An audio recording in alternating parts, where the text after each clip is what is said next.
The clock that ticked too fast. Kamal was a man always in a hurry. From the moment he woke up to the time he fell asleep, his life was a race.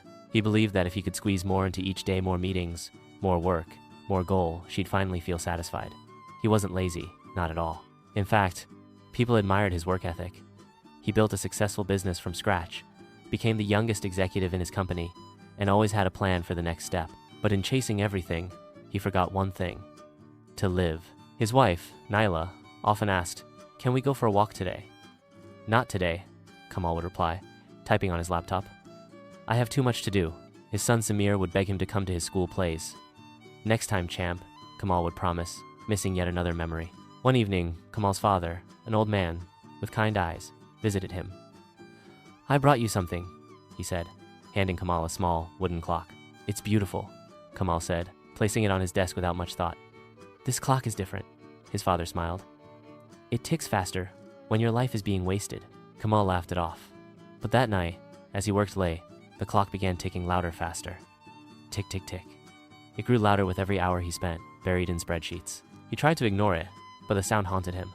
In meetings, during calls, even in his sleep. He asked his father, "Is this some kind of trick?" His father looked at him gently. "The trick, son, is thinking you have forever. You don't." That struck Kamal deeply. The next morning, he left his phone at home and took a walk with Naila.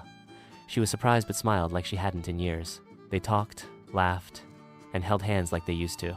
Later that week, he surprised Samir by showing up at his football match. His son spotted him in the crowd and beamed.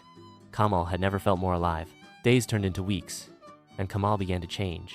He still worked, still had goals, but now he made time to visit his parents, read bedtime stories, and even learned how to cook his favorite dish with Naila. The clock still ticked, but softly, steadily, peacefully. One rainy evening, Samir came into his study. "Dad, why do you always keep that old clock on your desk?" Kamal smiled. "It reminds me that time isn't promised. Every tick is a chance to live, to love, to be present." Years later, when Kamal grew old and frail, he sat on his porch with Naila by his side, watching the sunset.